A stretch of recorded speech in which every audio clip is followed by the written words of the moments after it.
자, 우리는 오늘 6.25 전쟁에 대해서 공부해 볼게요. 6.25 전쟁은 흔히들 동족상잔의 비극, 그래서 같은 민족이 서로 총뿌리를 겨누며 싸워야 했던 비극적인 전쟁이고 아직 끝나지 않은 전쟁이라고 얘기합니다. 왜냐?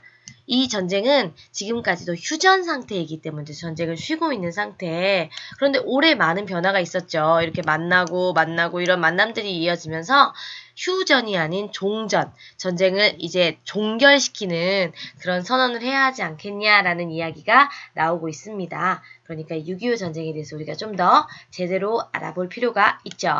자, 그럼 6.25 전쟁 왜 일어났을까? 지난 시간에도 얘기했지만 세계는 현재 두 편으로 나눠서 서로 대립 중이었습니다. 자본주의 국가들은 미국을 중심으로 뭉쳐 있었고요. 공산주의 국가들은 소련을 중심으로 뭉쳐 있었던 이 시절.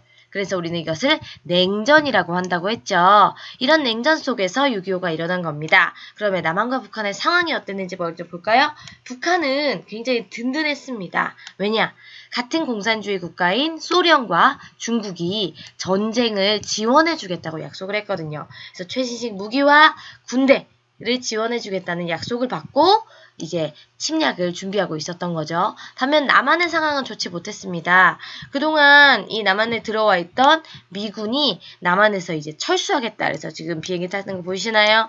그래서 미군이 남한에서 철수를 결정하고요. 또 하나 바로 미국이 에치슨 선언이라는 것을 발표합니다. 이거 미국 국방장관 이름을 따서 지은 건데요. 자, 여기 보시면 여기가 태평양이에요. 그리고 미국은 요쪽에 요렇게 해서 여기 아메리카다 여기가 미국이죠. 그런데 미국이 이렇게 선을 그었어요. 방위선. 그래서 우리는 여기까지 지켜주겠다. 즉 여기 안쪽만 지켜주겠다는 거예요. 일본까지만 지켜주고 대한민국을 방위선에서 제외해버린 거죠. 자, 이러니까 남한은 뭔가 좀 더 불안한 상황에 처했습니다. 현재 남한은 이런 상황이었죠. 자, 그러던 중 1950년 6월 25일에 북한군의 침략이 시작됩니다. 자, 이거를 남침이라고 할까요? 북침이라고 할까요? 예, 우리 북한이 남한을 침략한 것이므로 남침이라고 하죠. 그래서 북한의 남침으로 시작된 이 전쟁은 무서운 속도로 북한군이 내려옵니다. 3일 만에 북한군이 서울을 점령해버려요. 자, 그러자 이승만 정부는 그 당시 남한의 권력을 잡고 있던 이승만 정부는 이렇게 라디오 방송을 하죠. 서울 시민 여러분, 안심하고 서울에 계십시오. 북한군은 달아나고 있고 정부는 여러분과 함께 서울에 머물 것입니다. 그런데 이 방송을 하고 있는 그때 이미 이승만 정부는 피난해 가고 있었습니다. 어디로 갔을까요? 바로 부산을 임시 수도로 정하고 피난을 가고 있었던 거죠. 이렇게 권력자들이 백성들은 내비두고 혼자 피난 갔던 일은 그 전 역사에서도 많이 볼 수 있었습니다. 자, 그런데 우리를 더 화나게 하는 건 바로 이겁니다. 피난 가던 이승만은 한강 다리를 폭파시키는 결정을 내립니다. 이게 왜 그런 거냐면 북한군이 남쪽으로 내려오지 못하도록 시간을 끌기 위해서 한강 다리를 폭파해버린 거죠. 그런데 이것이 북한군에게만 영향을 미치는 것이 아니라 그 강북에 살던 우리 사람들, 남한 사람들이 한강 다리를 건너서 피난을 못 가는 거예요. 그래서 많은 피난민들이 강북 쪽에 발이 묶여있는 그런 문제가 생겼죠. 자, 그래서 끝없는 피난민들이 계속해서 남쪽으로 내려갑니다. 자, 이렇게 해서 북한군이 무서운 기세로 내려오고 있을 때, 유엔군이 드디어 파병을 결정합니다. 북한군의 그 행동을 침략이라고 규정하고 도와주는 16개국의 유엔군을 파병한 거죠. 자, 하지만 상황은 좋지 못합니다. 북한군은 계속해서 밀고 내려가서 여기까지 내려온 거예요. 전선이 여기까지 형성된 겁니다. 그러니까 남한은 요만큼인 거예요. 조금만 더 하면 진짜 우리는 없어질 상황입니다. 바로 낙동강, 그래서 여기를 낙동강 전선이라고 불러요. 낙동강까지 밀려 내려온 겁니다. 자, 하지만 위에서는 폭격이 쏟아지고요. 엄청난 희생을 보고 있습니다. 자, 하지만 우리 또 뭔가 반격을 해야 할 것 같아요. 그래서 인천 상륙작전이 시작됩니다. 유엔군과 국군이 함께 힘을 합친 거죠. 그래서 요 인천, 인천에 군대를 상륙시켜서 이제 북한군을 위로 몰아내겠다라는 거죠. 그래서 이걸 지휘한 사람 바로 메가더라는 사람이죠.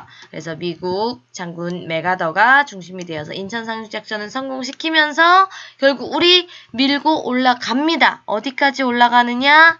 예, 서울을 되찾아요. 자, 여기 보시나요? 정부 청사 앞에 태극기가 다시 휘날리고 있죠. 더 올라가서 평양까지 우리는 쭉쭉쭉쭉 진격합니다. 더 올라갈까요?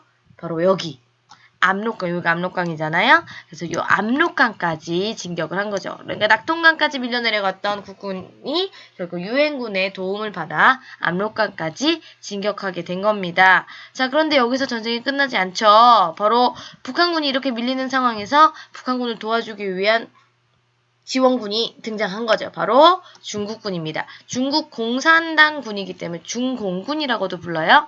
그래서 중국군, 중공군이 전쟁에 들어오는데 이 사람들 완전 사람 수로 밀어비칩니다. 이거 무슨 전술이라고 하죠? 사람의 바다, 인해 전술이라고 불러요. 그래서 이렇게 중국군이 전쟁에 개입하다 보니까 여기서 올 거 아니에요. 그러면 당연히 우리는 이제 작전상 후퇴, 밀려서 내려갈 수밖에 없는 거죠. 자, 그럼 밀려서 이렇게 해서 우리가 쭉쭉쭉 내려가는 가운데 하나의 또 놀라운 작전을 보여줍니다. 바로 여기 흥남에서 있었던 흥남 철수작전.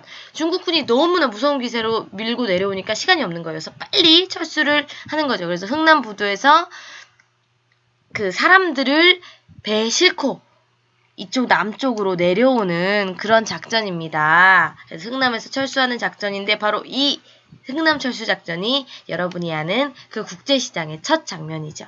그래서 엄청나게 많은 피난민들이 배에 타고 결국 남쪽까지 내려오게 되는 이야기 국제시장에 나오죠. 자, 그래서 흥남철수작전을 해서 이렇게 많은 피난민들을 부산까지 안전하게 옮기기도 했고 그러면서 우리는 밀려 내려가고 있습니다. 그래서요, 사실은 서울까지 다시 뺏기기도 했어요. 그래서 여기까지 다시 밀려 내려온 거죠. 하지만 거기에서 더 이상은 밀리지 않고 결국은 올라가서 이제 요 383 부근에서 치열한 싸움을 하게 됩니다. 자, 그러면서 이 정도가 이제 한 1년 정도 지난 거예요. 그래서 그 다음에 7월이 됐는데 이제 휴전회담을 시작하는 거죠. 근데 여러분, 휴전회담이 시작되면서 전쟁을 멈추는 게 아니에요. 계속해서 383 부근에서 전투를 합니다. 왜냐면 언제 휴전이 딱 이루어질지 모르니까 그때까지 하나의 땅이라도 더 차지하기 위해서 엄청나게 치열한 공방전을 하는 거죠. 그래서 한쪽에서 어떤 고지를 차지하면 다른 쪽에서 그 다음날 뺏어가고 그러면서 엄청나게 치열한 공방전이 펼쳐진 거죠. 그러면서 이 공방전이 세상에나 2년 동안 계속됩니다. 그러니까 2년 동안 계속해서 여기서 정말 이유 없는 싸움을 계속하는 거죠. 결국 그래서 2년이 걸린 53년 7월 27일에 휴전협정이 이루어집니다. 그래서 이 휴전협정은 바로 북한군 김일성 그리고 중국군 유엔군이 함께 모여 사인을 했어요. 왜 북한, 중국, 유엔만 있죠? 왜 남한은 없죠? 예. 바로 이승만은 끝까지 휴전협정에 반대했습니다. 이승만은 북진통일, 무조건 북쪽으로 끝까지 가서 우리가 통일을 해야 된다라고 얘기했죠. 하지만 그거 이루어지지 않았고 휴전협정이 이루어져서 지금까지 그 휴전이 이어져 오고 있습니다. 바로 이 휴전협정이 체결된 곳 판문점이죠. 자, 그럼 6.25 전쟁의 피해, 수많은 인명과 재산을 피해가 있었다. 이것은 뭐 말하지 않아도 알 것 같습니다. 막 위에서 폭격을 내리는데 이거 뭐 군인이고 민간인이고 할 것 없이 엄청난 피해를 입었죠.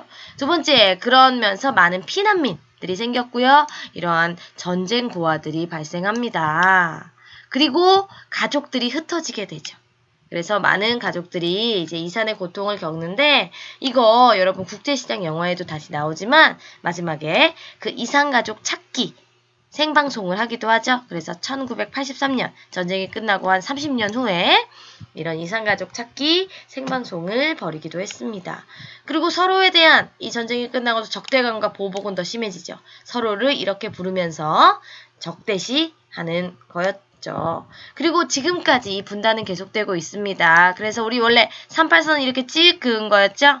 그런데 휴전선은 그 전쟁 휴전 협정이 이루어지는 그 순간 만들어진 선. 그래서 여기 보면 군사분계선은 이렇게 생겨 있습니다. 383과 휴전선은 다르다고 했죠. 그래서 이제 383선은 휴전선이 되어서 통일의 가능성은 점점 낮아지고 지금까지 그 휴전이 이어져 오고 있는 것.